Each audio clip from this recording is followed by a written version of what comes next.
Hello learners, welcome to our channel एडविश Pawan. I hope आप लोग सभी का अच्छे होंगे। आप लोगों का एग्ज़ाम होने वाला है और उसी से रिलेटेड और एक चैप्टर का MCQ class 11 English snapshots book का नाम है चैप्टर 8 का हम लोग आज प्रैक्टिस करने वाले हैं। The title of the chapter is the tale of Melon City. ठीक है, इससे पहले के जितने भी 7 चैप्टर हैं तो 1 से लेकर 7 तक सबके मल्टीपल चॉइस क्वेश्चंस हमारे चैनल में अपलोड किए जा चुके हैं। काफ़ी इंपॉर्टेंट है और आप लोगों का क्योंकि एमसीक्यू पैटर्न में ही एग्जामिनेशन होगा, इसलिए आप लोग ज़रूर मिस हो गया होगा तो उसे भी ज़रूर देख लीजिएगा। आज हम लोग लास्ट चैप्टर का प्रैक्टिस करने वाले हैं। ठीक है, और आज जो है ये हम लोग स्टोरी के माध्यम से करेंगे ताकि जो है इससे रिलेटेड और भी कोई क्वेश्चन आए तो वो आप लोग आसानी से बना सके। ठीक है, सबसे पहले the tale of Melon City poem has been taken from the collected poems of. ये जो पोइट्री हम लोग पढ़ेंगे, हालांकि कहानी बोल रहा है, मैंने कविता के माध्यम से कहानी पढ़ेंगे। ठीक है, तो ये जो टेल ऑफ मेलन सिटी है ये लिया गया है from the collected poems of.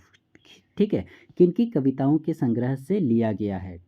Vikram Seth, Amitabh Ghosh, AJ Cronin और जेबी प्रिस्टले। तो इसका राइट आंसर होगा विक्रम सेठ। यानी विक्रम सेठ के द्वारा जो है एक कविताओं का संग्रह किया गया है, लिखा गया है, उसमें बहुत सारी कविताएं हैं, उन्हीं में से ये लिया गया है the tale of Melon City. ठीक है, right answer A Vikram Seth.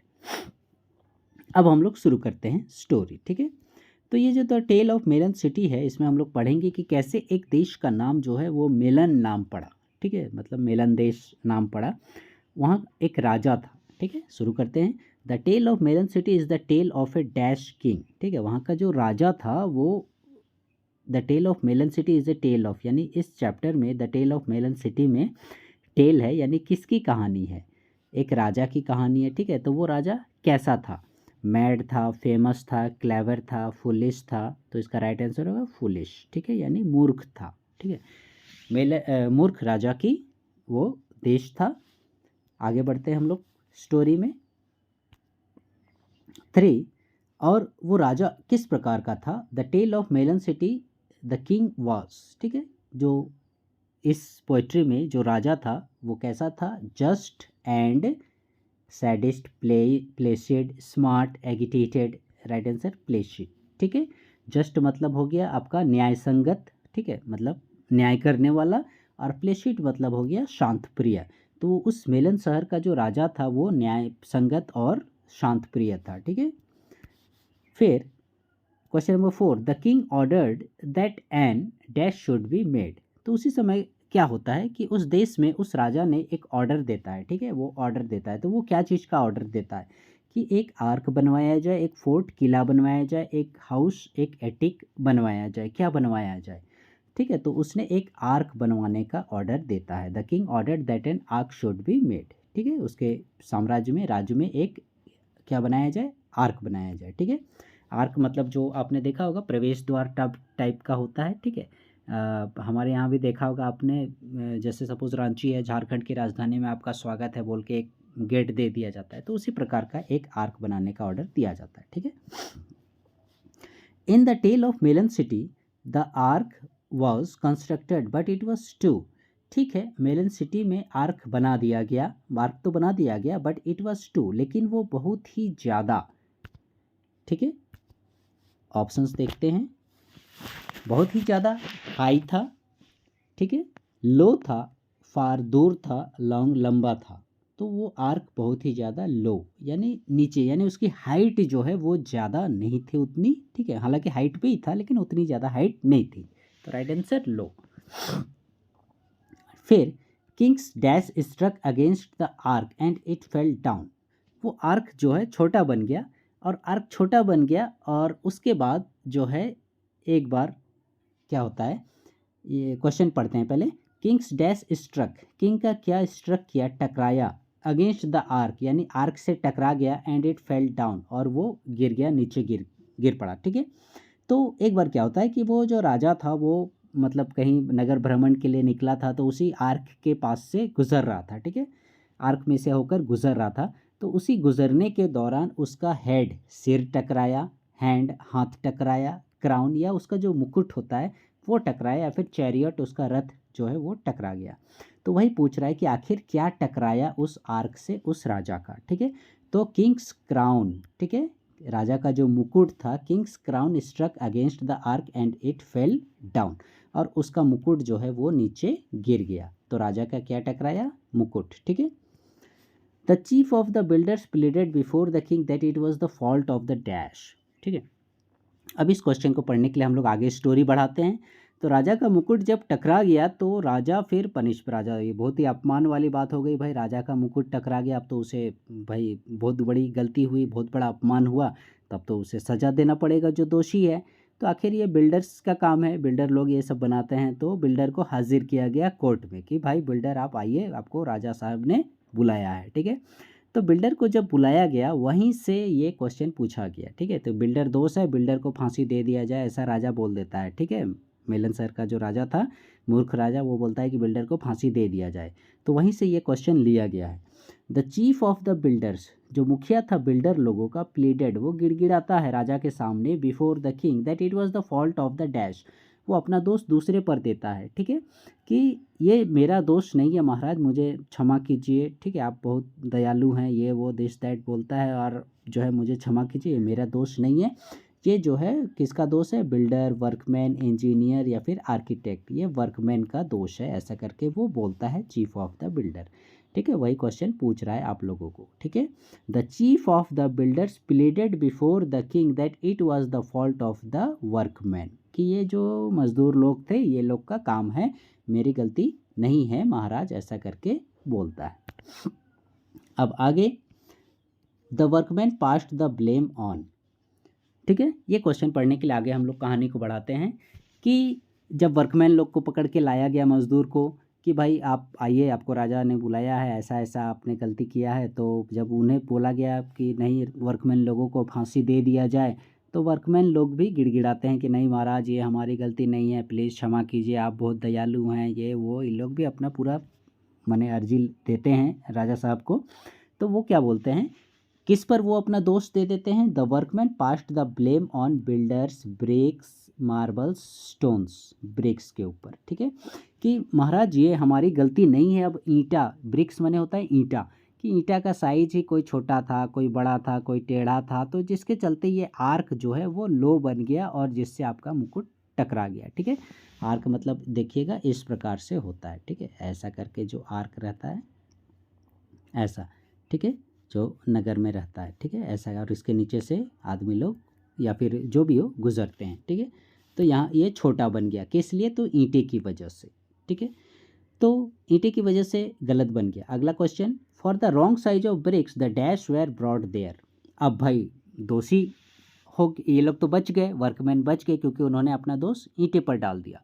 अब देखो, for the wrong size of BRICS, अब ईंटा का साइज गलत हो गया, तो इसके लिए the dash were brought there, तो इसके लिए किन लोगों को बुलाया गया? For the wrong size of bricks, ईंटा का गलत साइज हो गया, तो उसके लिए किसको बुलाया गया?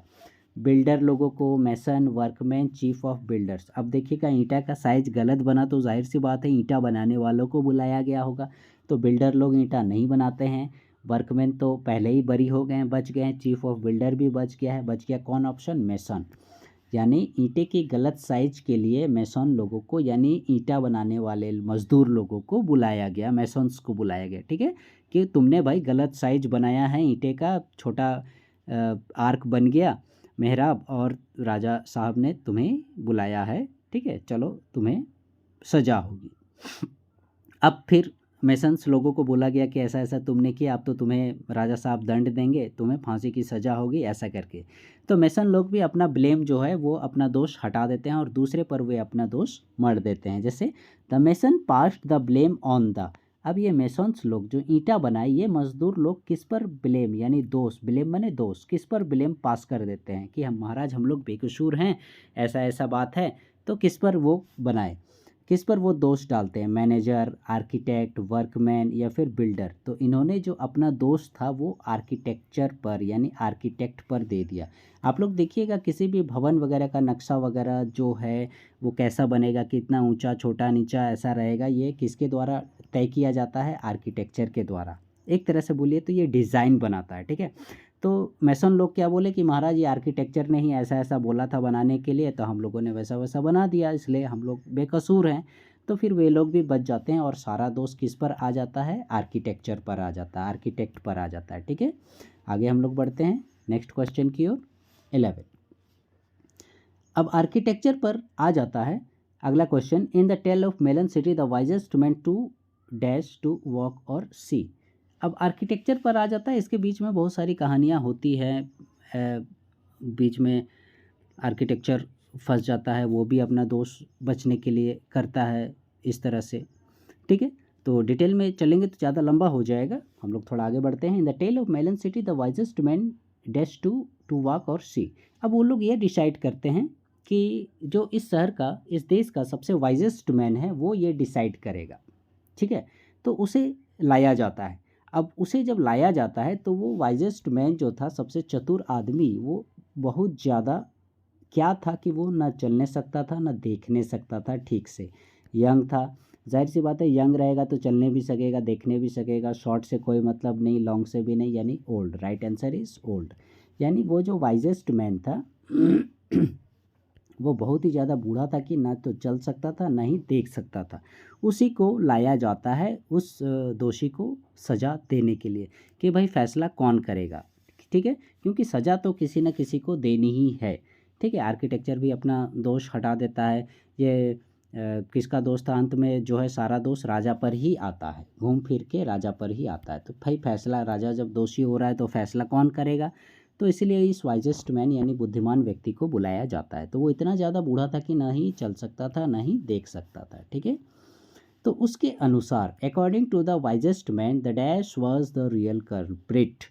ठीक है, तो उस जब बुद्धिमान आदमी को बुलाया गया, उससे पूछा गया कि बताओ भाई वास्तव में दोषी कौन है, क्योंकि बिल्डर भी बच गया। बिल्डर ने बोला कि ये वर्कमैन का दोष है, वर्कमैन बोला कि ये ब्रिक्स का दोष है। ठीक है, ब्रिक्स किसके चलते, मेसन का दोष है, मेसन बोलता है आर्किटेक्ट का दोष है। तो आखिर भाई दोष साझा तो किसी न किसी को होनी है, क्योंकि हमने शुरू में ही बोला है कि राजा जो है वो जस्ट है, यानी बहुत ही ज़्यादा न्यायप्रिय है, उसे न्याय करना ही करना है। मतलब कुछ दोष हुआ है तो किसी न किसी को सज़ा होनी ही है। तो उस वाइजेस्ट मैन को जब पूछा गया कि बताओ भाई कौन दोषी है, रियल कल्प्रिट माने दोषी, कौन दोषी है, बिल्डर है, आर्क है, आर्किटेक्ट है, किंग है, तो लास्ट में उसने बोला कि ये आर्क जो है वो दोषी है, इसे जो है फांसी पर चढ़ा दिया जाए। अब बताइए भाई, आर्क जो मेहराब है, जो गेट बना है, उसको कैसे फांसी पर लटकाएगा। अब देखिए, यही तो बुद्धिमान आदमी है जो न देख सकता है न चल सकता है। उसको बोल दिया फैसला सुनाने के लिए, उसने बोला कि आर्क जो है वो वास्तविक दोषी है। ठीक है, आगे बढ़ते हैं हम लोग स्टोरी में क्वेश्चन नंबर 13 के साथ। The dash was found to be the only person who could reach up to the noose. तभी जो है वहाँ भीड़ में बहुत ही हो हंगामा होने लगा। ठीक है, जो जितनी जनता वहाँ पर थी, एकत्रित हुई थी, फांसी दो फांसी दो, सज़ा मिलनी चाहिए, न्याय होना चाहिए, राजा का अपमान हुआ है, पूरा हो हल्ला हंगामा शुरू हो गया। और राजा ये देखा कि नहीं भाई, अब तो जनता मानेगा नहीं, किसी न किसी को तो चढ़ना ही पड़ेगा फांसी पर। तो बोला, एक एक करके सभी को बोला गया कि चलो ये जो मेहराब बना है इसमें से गुजरो, और जो सबसे फिट बैठेगा उसी को वहाँ पर फांसी दे दिया जाएगा। ठीक है, तो सभी कोई वहाँ से गुजरने लगे, तो उस नूस पर कोई भी फिट नहीं हुआ, और सिवाय एक जन के, और वो था हमारा मूर्ख राजा। ठीक है, सिर्फ वही वहाँ पर फिट हुआ। क्वेश्चन भी देखो वहीं से पूछ रहा है, the dash was found to be the only person who could reach up to the noose. Noose माने होता है फांसी का फंदा। ठीक है, तो उस नूज पर, उस फांसी के फंदे पर ओनली पर्सन, एकमात्र वैसा व्यक्ति था जो वहाँ पर रीच अप टू द, वहाँ तक पहुँच रहा था। यानी उस फांसी के फंदे तक सिर्फ एक आदमी पहुँच रहा था, एकदम फिट बैठ रहा था। किंग था, बिल्डर था, मैसन था, आर्किटेक्ट था। ये तो हमने अभी ही बता दिया कि सिर्फ एक आदमी था, राजा, क्योंकि सब आदमी देखोगे जो भी आदमी था पैदल चल रहा था। और राजा जो होता है उसकी कुछ ना कुछ सवारी होती है, हाथी होता है, घोड़ा होता है, इस प्रकार से। तो सवारी क्या होती है, उसको ऊंचा कर देती है जिससे कि वो यहाँ पर आके टकरा जाता है। तो उसी प्रकार से ये जो फांसी का फंदा बनाया गया था वो भी एकदम राजा पर फिट बैठ रहा था। ठीक है, तो इसीलिए the king was found to be the only person who could reach up to the noose, यानी उस फंदे पर सिर्फ राजा ही पहुंच रहा था। ठीक है, आई होप आप लोगों को स्टोरी और क्वेश्चन आंसर्स काफ़ी इंटरेस्टिंग लग रहे होंगे और समझ में भी आ रहे होंगे। प्लीज़ आप लोग कमेंट सेक्शन में इस चीज़ को ज़रूर मेंशन कीजिएगा। क्वेश्चन नंबर 14 आगे बढ़ते हैं हम लोग। In the tale of Melon City, an idiot was asked to name the king and he said that S should be the king. अब भाई आगे उस राज्य के लिए एक समस्या उत्पन्न हो गई कि राजा तो अब भाई मर गया, राजा को फांसी दे दिया गया। अब भाई इस सबसे बड़ी समस्या कि अब इस देश का अगला राजा कौन होगा। तो ये डिसाइड कौन करेगा भाई अगला राजा कौन होगा, क्योंकि बहुत जगह क्या होता है ये वंशानुगत होता है, या राजा का बेटा राजा बनता है। पता नहीं राजा का बेटा था या नहीं था, स्टोरी में मेंशन नहीं किया गया है, लेकिन वहाँ लोगों में काफ़ी ये हो हंगामा फिर होने लगा कि राजा कौन होगा, राजा ये होगा वो होगा, बहुत सारे तर्क दिए जाते हैं। फिर बोला जाता है कि नहीं, अगले बार उस गेट से जो प्रवेश करेगा वही डिसाइड करेगा कि हमारे देश का राजा कौन बनेगा। तो वे लोग टकटकी लगाए गेट की ओर देखते हैं, मेहराब की ओर, उस आर्क की ओर, और वहाँ से गुजरता है, नगर में जो प्रवेश करता है वो था एक क्या था, इडियट था, एक बेवकूफ़ गुजरता है वहाँ से। तो वहीं से ये क्वेश्चन पूछा गया है, उसी बेवकूफ़ से ये पूछा जाता है कि आप बताइए भाई हम लोगों का अगला राजा कौन बनेगा। तो in the tale of Melon City an idiot was asked, यानी मेलन सिटी शहर में एक इडियट को पूछा जाता है टू नेम द किंग, बताइए आप राजा का नाम कि हमारा अगला राजा कौन होगा। And he said that A dash should be the king, और वह बताता है कि डैश जो है राजा बनेगा। कौन बनेगा, मैंगो, मेलन, मोंकी, शोल्डर। तो टाइटल से आप लोगों ने पता लगा लिया होगा कि राजा कौन बनेगा, मेलन यानी जो है आप लोगों का खरबूजा, तरबूज खरबूज बोलते हैं ना, तो वो हम लोगों का राजा बनेगा। ठीक है, तो भाई तरबूज, अब ये इसलिए क्योंकि उस इडियट को जो है तरबूज जो है गोल गोल रहता है, आप लोग खाए होंगे अभी गर्मियों के सीज़न में, काफ़ी स्वादिष्ट लगता है। तो उसको ये तरबूज जो है, ये मेलन जो है बहुत ज़्यादा पसंद था। तो उसको कुछ बुझाया नहीं, मूर्ख था वो, कौन राजा बनेगा, बोलता है तरबूज राजा बनेगा, ठीक है, मेलन राजा बनेगा। तो ठीक है भाई, मेलन राजा बनेगा। अब डिसाइड कर दिया, और सभी लोगों ने बोला था कि मूर्ख ही डिसाइड करेगा, तो बना दिया जाता है उसे ही। वही चीज़ है नेक्स्ट क्वेश्चन में। In the tale of Melon City dash was respectfully crowned as the king of the country. Melon City में डैश वॉज यानी किसे रेस्पेक्टफुली पूरे आदर सत्कार के साथ क्राउंड किया गया, ताजपोशी की गई, मुकुट पहनाया गया, राजा बनाया गया as the king of the country, उस देश का। एडियट को, मिनिस्टर को, मैन को, मेलन के। तो जाहिर सी बात है किसे बनाया गया, मेलन को। ठीक है, उस खरबूजे को जो है वहाँ का राजा बहुत ही आदर सत्कार के साथ, यानी राजगद्दी पर एक तरबूज को बैठाकर बहुत ही ज़्यादा उसका स्वागत सत्कार हाव भाव किया गया। ओके, और इस प्रकार से ये जो चैप्टर है इसका नाम बना ए टेल ऑफ, ठीक है, मेलन सिटी। ठीक है, सो लर्नर्स, आई होप आप लोगों को सारे इंपॉर्टेंट क्वेश्चंस कवर कर लिए गए हैं इसके द्वारा। ठीक है, और स्टोरी के थ्रू आप लोग दूसरे क्वेश्चंस भी इसके थ्रू सॉल्व कर सकते हैं। आई होप आप लोगों को पसंद आया होगा आज का session. For the next video please stay connected with our channel एडविज पवन। ठीक है, and please like share subscribe our channel. Thank you.